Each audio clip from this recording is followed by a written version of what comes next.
Hey guys, this is Tauna. Today we're going to be going through the top 5 Commander Precons to buy right now. We've done top 10 and honestly we're getting to the point that we're close to the end of the year.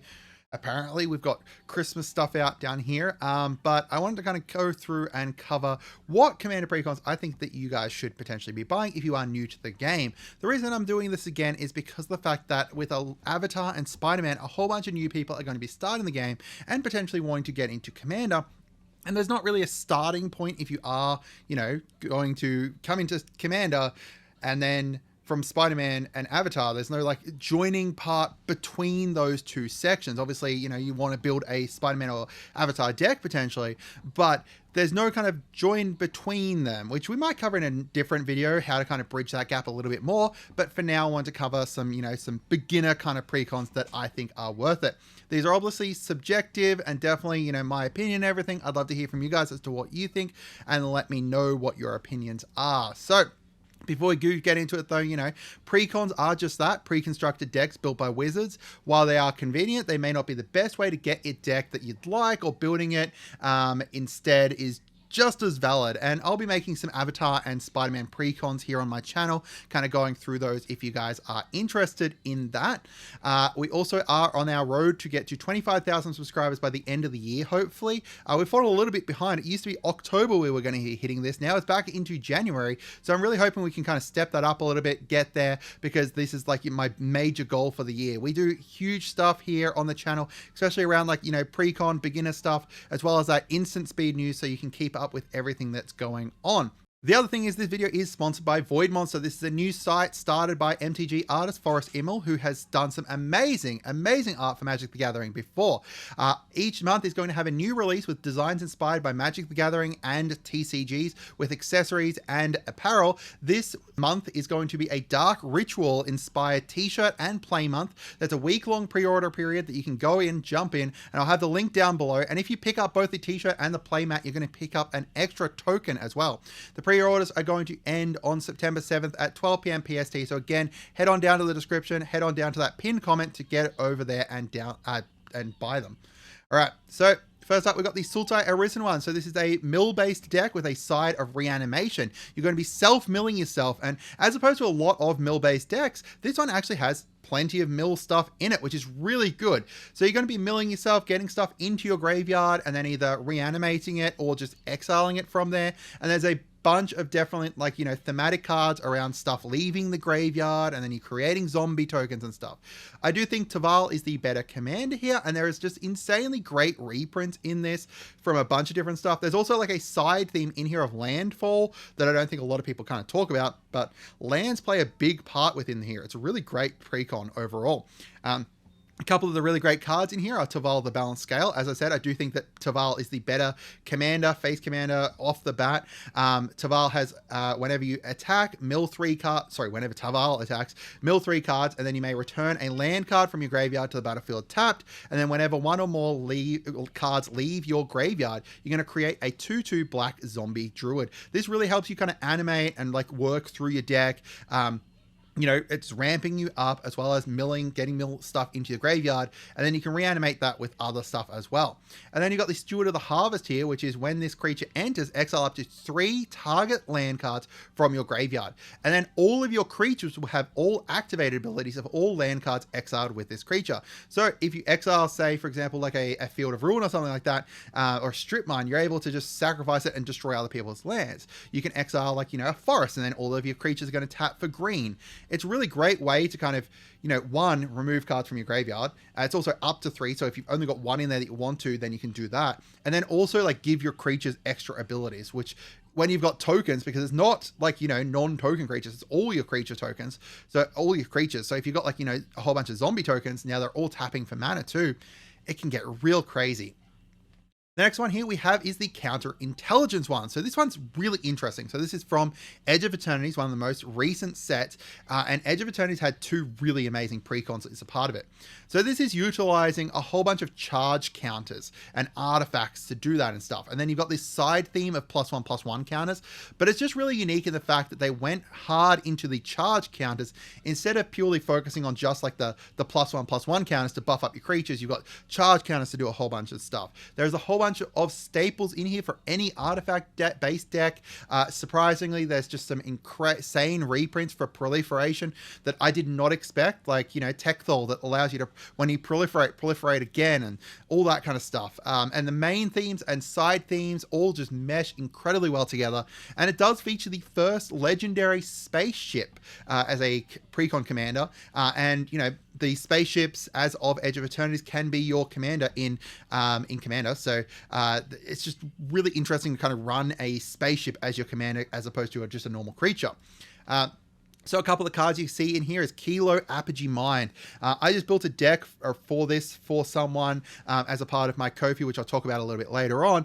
But Kilo just does some crazy stuff and is really easy to kind of make him go infinite, like infinitely tap and untap. And then from there, you're infinitely proliferating too. And Patrolling Peacemaker is honestly one of my favorite cards of all time now. It's just... it's crazy. So when it enters, you're going to put 2+1/+1 counters on it. Then whenever an opponent commits a crime is whenever they target an opponent, anything an opponent controls, or cards in that opponent's graveyard, then you're going to proliferate. So anytime that an opponent does like anything that's targeting anyone else, including yourself, then you're going to get to proliferate. It is crazy great. I love it. It's such a flavorful card. It's such a strong card. It's just really amazing. I love it. Next up, we've got Eternal Might. So this is from Aether Drift. Now, keep in mind, Aether Drift, not many people like the deck, not many people like the set because of the fact that, you know, it's like a racing set. It's meant to be Death Race, and, you know, all the cars are racing around and everything like that. This Precon has nothing to do with that. And I think that's why a lot of people kind of slept on it, was because Aether Drift is a blessed set for a lot of people, but this Precon is not really anything to really do with that. So this is a zombie tribal deck with a couple side themes of tokens and discarding and drawing. There's lots of really great reprints for zombies, plus insane new cards as well. And it comes with a great land base, the staples you need, plus zombies, the main themes and the side themes all work really well together. And there's some very clear kind of upgrade paths. And you can also take it in a whole bunch of different ways, right? If you wanted to take it in regards to, like, you know, having more zombie tokens, you can go that way. If you wanted to take it into more like just, you know, pure zombies, you can do that. More discard and draw stuff. You can go so many different ways with this deck. It's just really great. And also within the deck, there's also a CEDH commander. Now, I said potential CEDH commander, but he is making ripples within CEDH. A little bit more fringe than, you know, not as fast as some other commanders, but he is really strong, which we'll talk about in a minute after I show you these two cards. So the kind of phase commander here is Temet Nakatum's Will, which is the one that I've built my deck around myself.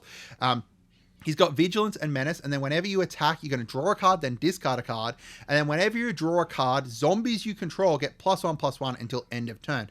Now that might seem hard to kind of keep track of. The way I do it is that whenever I draw a card, I have like a little counter that I just kind of tick up there to kind of keep in mind how many, you know, +1/+1 counters that I've got onto my creatures. And the fact that there's not many haste enablers within, you know, white, blue, black, it's kind of okay that you just kind of keep track of which ones have Summoning Sickness, and then all the rest will basically have that buff, right? And then we've got Renewed Solidarity here, which is a great card too. When it enters, you choose a creature type. Now, obviously within this deck, you're going to choose Zombie, but if you've got it in a different deck, you could choose, like, you know, I've got it in Elves, like my Elf deck with my Voja. You can have...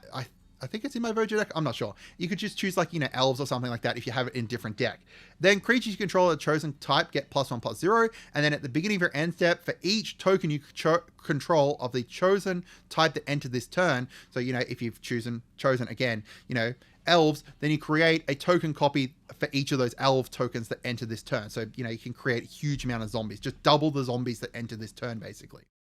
And then as for the other commander that I talked about briefly, Hashaton Scarab's Fist, this is the one that's making, you know, ripples in CEDH. Whenever you discard a creature card, you can pay 2 and a black, and then if you do, create a tapped token copy of it. So you can discard, like, you know, a big 10 drop, and then you just pay 3 to create a tapped 4/4 black zombie token of it. It's just, oh, there's so many things that you can cheat out and, like, you know, completely abuse this with. We've got the Counter Blitz deck. So this one here is from the Final Fantasy set. It's got counters, like +1/+1 counters, but they also have some side themes of, like, you know, saga creatures. So you've got lore counters there. You've got, like, you know, some flying counters from the Luminous Broodmoth. You've also got some stun counters as well. The stun counters, that's the great thing about this. Again, like, I think that one thing you'll notice across all of these decks is that their main themes and their side themes just synergize so well together. So side themes here of, you know, saga creatures and stun counters and stuff just synergize really well with the whole proliferation and +1/+1 counters, because now you're tapping down and controlling your opponent's stuff while getting your stuff stronger. And they both happen at the same time because you proliferate and you know, make those things stun for longer and then make your creatures stronger at the same time. And overall, there's just some crazy new cards, some great reprints. And honestly, as I said, like I've said this so many times, this is potentially one of the best precons that they've ever released, if not the best precon, in my opinion, that they've ever released. It is insanely strong, just synergistic across the board. It's really, really great. So 2 of the cards in here, Titus Una's Guardian, which is the kind of face commander there. There's the other commander here, which is Una, and she can go infinite as well if you've got a way to be able to untap her. So something like, you know, Freed from the Real, which is untap her for blue. She taps to make a blue mana, then you can untap her, and then you make infinite +1/+1 counters on the next creature you cast.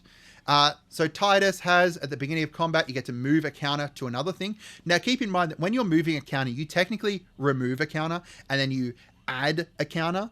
So when you move something and you've got, like, Hardened Scales out, you are going to add 2 +1/+1 counters instead of just that one that you removed, which is great. And then he adds whenever one or more creatures you control with counters on them deal combat damage, you're going to get to draw a card and proliferate, which is great. And then, as I said about the saga creatures in here, you can remove the lore counters on here, and then the next time, you know, you tick it up for your turn, you're going to be able to do that thing again. So you can continuously exile things, for example, with this summon Ixion. And then also that one's, like, you know, around the +1 counters. They just synergize so well together. It's just crazy great. All right, now into our last one here, we've got the World Shaper Precon. Again, the main theme of, you know, sacrificing your lands works really well with all the other themes of, you know, sacrificing your creatures or just sacrifice overall, or, you know, there's like some insecty tribal stuff that's kind of in there. Well, there's not really insect tribal stuff, there's just insects that are in here. This is very similar to one precon that they did previously, which was the Desert Bloom precon, which was based around basically getting your lands into the graveyard, and it was purely deserts. However, this time around, you don't need to have pure deserts or anything like that, and you are focused purely around kind of sacrificing them, which is great. It makes that sacrificing kind of front and center. And as I said, it's not just sacrificing, you know, lands. You can also get some work in from sacrificing creatures or sacrificing other stuff. And this one also comes with a legendary spaceship commander, the Hearthhull, which is a great card too. And there's amazing reprints in here as well. You know, just, yeah, as I said, you know, it just synergizes those themes incredibly well. A couple of cards in here, the Hearthhull, I'm showing both of the, like, face commanders for this one because I think that they're just both amazing. So Hearthhull, the World Seed, which is the one that I'm running my deck under, once you get to 2+, so you tap a creature to put charge counters onto it, and then it becomes a artifact creature once it's got 8+. Once you get that 2+, then you're going to be able to tap it, pay 1, tap it, sacrifice a land to draw cards, and then you can play an additional land. And then also, once it's 8+, it's got Flying, Vigilance, Haste, and then whenever you sacrifice a land, each opponent loses 2 life. And then Straz will let you play your lands from the graveyard, and then whenever you sacrifice a non-token permanent, you get to buff up a creature with +1/+1 counters equal to his power. Just both of these work really, really well together. Both of them are great as, like, a face commander. I do think that you want to focus more on, you know, either one of them potentially. Like, if you're building it around Strazrol, then you want to focus a little bit more on the sacrifice stuff. If you're building around Hearthhill, you want to focus on sacrificing lands specifically. But both are crazy, and they make extremely great use of, like, any fetch lands, any just lands that sacrifice, like, you know, Evolving Wilds kind of thing, that sacrifice to kind of fetch up lands for you and stuff. Like, you know, there's the ones from the Modern Horizon set, the actual fetch lands that are just bonkers in this deck, and you know, it just works really well at kind of synergizing all of those themes really well together. Now, there is another option here, which is get me to build you a deck. If you head on over to my Ko-fi page, we have 2 sold so far of custom deck lists. If you chuck me $10. It's as little as 10 US dollars. I will build you a custom deck list. I will go through with your choice of budget, commander, bracket, etc. And I will build that deck for you. And then I'll send you through the deck list so then you can go and purchase the cards for it and everything. Just whatever kind of, deck you want me to build, I will build it for you for as little as kind of $10. And I will also, you've got other things in here, like I can review a deck for you. I can make a video reviewing your deck as well. Or if you just want me to review a commander, I can just go into depth into one commander. Keep in mind that custom deck list, I don't actually list it in here, but I will tell you why I chose cards, and I will happily answer as many questions about the deck I build you as possible.